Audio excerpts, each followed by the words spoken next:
Halo teman-teman semua, apa kabarnya? Semoga kalian baik-baik saja. Kali ini Mimin hadir dengan film ringan yang tentunya menarik buat kalian. Dan langsung saja kita ke filmnya.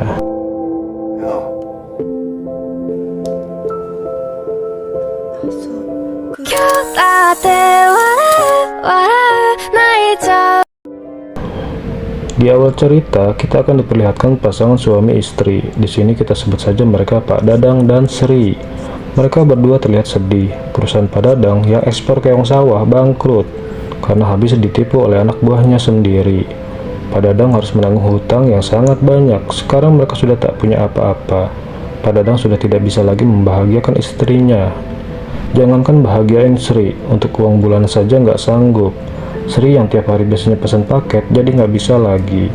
Pak Dadang sangat terpuruk. Dia minta maaf kepada Sri atas apa yang telah terjadi.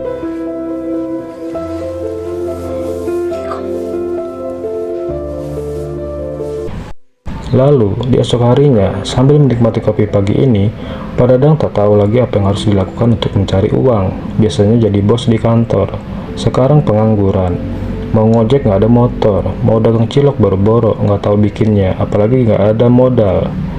Tapi tak berapa lama, ada yang nelpon. Pak Dadang merasa heran kenapa ada orang asing yang mengetahui nomornya. Ternyata yang nelpon itu adalah Muklis, anak buahnya dulu. Karena Muklis tahu kondisi yang dialami Pak Dadang, jadi Muklis ingin membantunya, entah kabar baik apa yang diberikan. Tapi Pak Dadang disuruh datang aja ke suatu tempat yang telah disepakati.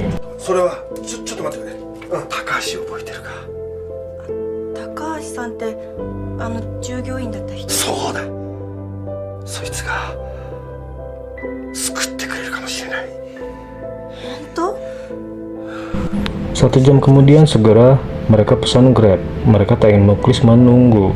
Tapi saat itu juga Pak Dadang ditelepon polisi. Saat ini sedang menginvestigasi perusahaan Pak Dadang, dan Sri merasa khawatir, takut nanti Pak Dadang mendekam di penjara akibat penipuan di perusahaannya. Lalu tibalah mereka di tempat yang sudah ditentukan. Sudah sejam berlalu tapi Muklis tak kunjung tiba. Tapi baru aja diomongin, dia nongol. Di sini Muklis yang mantan anak buahnya Pak Dadang saat ini sedang usaha ubi Cilembu. Dia sukses besar karena usaha ini sedang booming. Mampu ekspor ke Afrika, Jepang, Rusia, Amerika, ame caca, ame rini, dan ame-ame lainnya. Muklis sangat prihatin apa yang telah dialami oleh Pak Dadang. Jadi dia mau memberikan pinjaman kepada Pak Dadang. Sebagai permulaan, Muklis menulis di secari kertas nominal uang yang akan diberikan. Pak Dadang sedikit kaget melihatnya, tapi Muklis minta kalau perusahaannya akan dia ambil alih sepenuhnya, agar dia bisa mendapatkan pinjaman secara penuh. Agak berat bagi Pak Dadang untuk melepaskan perusahaan yang dia rintis sejak lama. Tapi apa boleh buat, cuma ini jalan satu-satunya, dan hanya Muklis aja yang bisa membantunya. Jangankan teman, saudara-saudaranya aja boro-boro ngebantu. Dan ada lagi satu permintaan Muklis, yaitu dia ingin meminjam Sri, istrinya Pak Dadang. Dan alangkah kagetnya Pak Dadang, itu tidak mungkin, masa iya harus menyerahkan istrinya juga. Tapi kalau nggak begitu, Muklis akan membatalkan pinjaman. Bagi Pak Dadang, Sri adalah segalanya, mengingat dulu Sri adalah kembang desa di kampungnya. Kalau Pak Dadang nggak kaya, mana mau Sri sama Pak Dadang yang udah bau tanah. Pak Dadang nggak bisa begitu saja melepaskan Sri. Tapi di sini Muklis bilang kalau Sri nanti nggak diapa-apain. Semenjak cerai, Muklis jadi kesepian. Dia belum bisa move on dari mantan istrinya. Jadi Muklis hanya minta Sri untuk tinggal bersama aja sampai dia bisa melupakan mantan istrinya. Lagian kata Muklis ini cuma sebulan aja. Atas permintaan ini, Pak Dadang harus menghadapi keputusan yang sulit. Walaupun Sri rela, tapi berat rasanya memenuhi permintaan Muklis. Tapi dia butuh pinjaman uang dari Muklis. Dengan berat hati, akhirnya Pak Dadang setuju. Dan mereka pun berjabat tangan tanda perjanjian ini deal.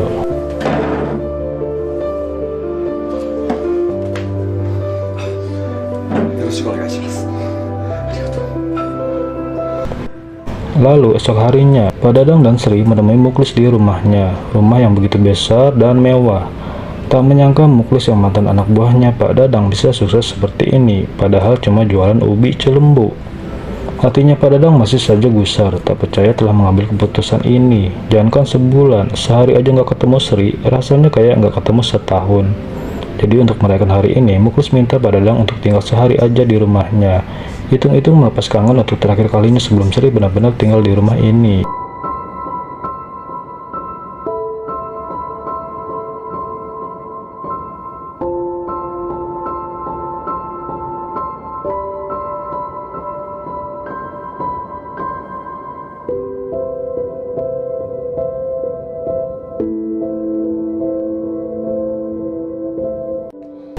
Lalu esok harinya, tiba saatnya Pak Dadang benar-benar melepaskan istrinya itu. Hatinya masih berat meninggalkan Sri bersama Muklis, berharap Muklis nanti menepati janjinya, dan Pak Dadang pun pergi. Oke, lanjut. Selepas kepergian Pak Dadang, hari ini Sri nggak tahu harus berbuat apa di rumah ini. Jadi Sri menanyakan itu ke Muklis. Untuk mengawali hidup bersama selayaknya suami istri, Muklis ingin mereka ada panggilan sayang, biar lebih menjiwai katanya. Lalu, untuk pelayanan pertama, Muklis ingin dibuatkan kopi.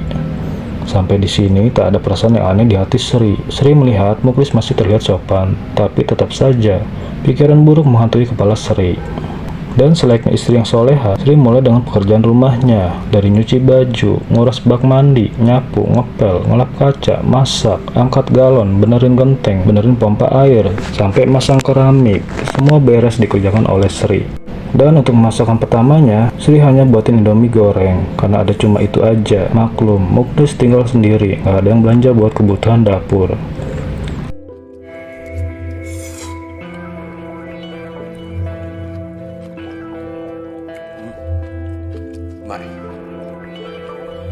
Lagi asik-asiknya masak di dapur, tampak mata Muklis menatap dengan pandangan aneh. Sepertinya Muklis sudah nahan konaknya dari semalam. Jadi dia minta Sri untuk dimandiin.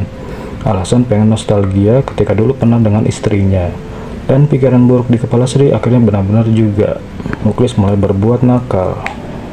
Lalu beberapa jam kemudian, waktu sudah malam. Di sini Muklis minta maaf atas apa yang telah terjadi sore tadi di kamar mandi. Alasannya Muklis terbawa suasana. Muklis kilaf. Muklis janji nggak akan mengulanginya. Lagian Sri bilang kalau dia hanya menemani dan melayani saja di rumah ini, bukan buat muasin burung emprit Muklis. Dan akhirnya Muklis memutuskan untuk tidur di luar. Tapi selepas Sri pulas, diam-diam ternyata Muklis masuk kamar dan sudah pasti Sri dibuat tak berdaya, diserang burung emprit Muklis. Lalu besok harinya, Sri dibuat kesal atas apa yang semalam dilakukan oleh Muklis. Sri bilang cukup, jangan sampai terjadi lagi. Karena Sri masih mencintai Pak Dadang, Sri mengancam akan melaporkan hal ini ke Pak Dadang. Muklis terdiam sejenak dan minta maaf lagi. Kalau sampai Sri hamil, awas aja. Muklis harus bertanggung jawab. Seperti yang terlihat di mata Sri, Muklis sepertinya menyesal dan merasa bersalah. Tapi sebenarnya tidak bagi Muklis, dia malah ketagihan. Pengen lagi dipelukan hangat Sri.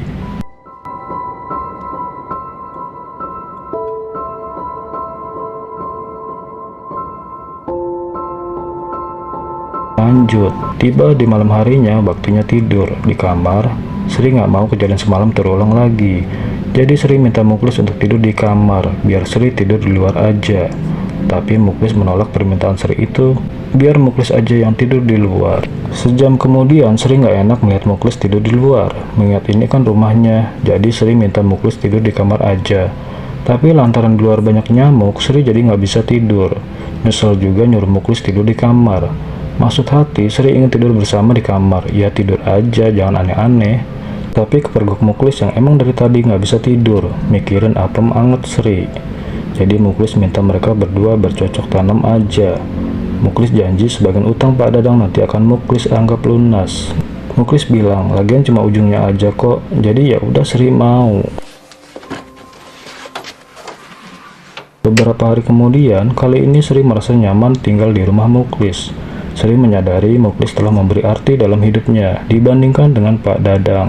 Sri yang biasa diulek-ulek Pak Dadang cuma 5 menit, tapi kalau sama Muklis bisa semalaman, sampai mandi keringat. Di sisi lain, Pak Dadang begitu khawatir dengan Sri, takut diapa-apain. Padahal sebaliknya, Sri udah dibolak-balik kayak ikan asin. Dan sebelum berlalu, ketika sudah waktunya Sri untuk balik ke Pak Dadang, malah Sri nggak mau. Sri malah minta cerai. Udah terlalu nyaman dengan Muklis.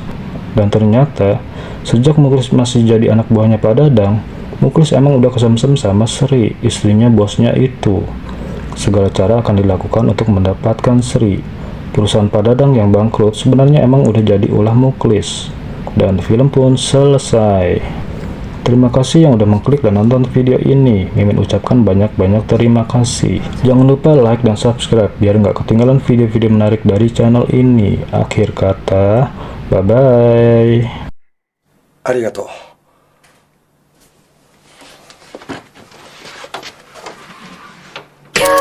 だって笑